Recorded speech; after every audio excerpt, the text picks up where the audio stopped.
রিজু ভাই ব্যস্ত আছেন? ওয়ালাইকুম আসসালাম। ব্যস্ত আছেন ভাই? না না না না না বলেন। ও কোনো কাজ করতেছেন নাকি এমনি? চলে যাও। না, আপু আসলে এই লাফিয়ে যেতে পারো। ও আচ্ছা আচ্ছা আচ্ছা, বুঝতে পারছি। না ওই মানে একটা হেল্পের দরকার ছিল রিজু ভাই। কি হবে ভাই, বলেন কি লাগবে? টাকা ভাই, পয়সা জমি তোমার? টাকা পয়সাই দরকার ছিল ভাই কিছু, মানে কি সিস্টেম করে ম্যানেজ করে দেওয়া যায় নাকি ভাই? Serious? হ্যাঁ ভাই, মানে একটু ঠেকে গেছি আর কি হঠাৎ করে, নাহলে তো আমি আজ পর্যন্ত কারোর কাছে টাকা পয়সা চাইনি।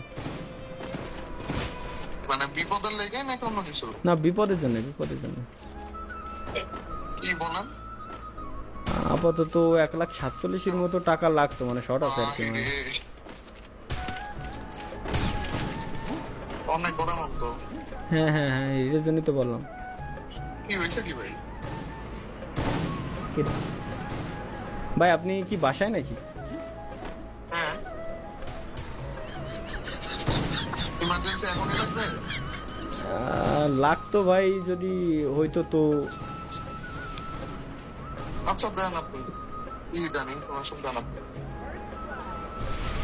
না ভাই ঠিক আছে ভাই, ঠিক আছে ঠিক আছে ভাই, আপনি স্ট্রিম দেখতেছেন আমার না ভাই? বুঝছি আমি, বুঝছি আমি ভাই, বুঝছি আমি ভাই, বুঝছি আমি ভাই, বুঝছি আমি ভাই।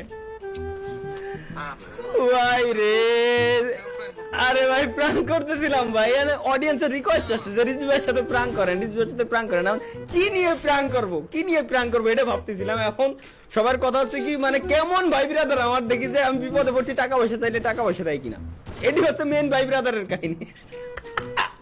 আমি প্রথমে ভাবছিলাম কি স্ট্রিম কি দেখে আইছেন নাকি। guys, আমি জানি না আমার কথা শুনতেছো কিনা, শুনতেছে, কিন্তু শুনতেছে। স্ট্রিমে না থাকলে আমি ফাঁস করে নিয়ে খায় ফেলতো। হ্যাঁ? তোমার সামনে বলে দিছি তো, এর জন্য আমি নিয়ে নিত। না ভাই, না ভাই, না ভাই, আমি ফ্যামিলিদের সামনে এই সাইডে এসে কথা বলতেছি। স্টেপ দেখি।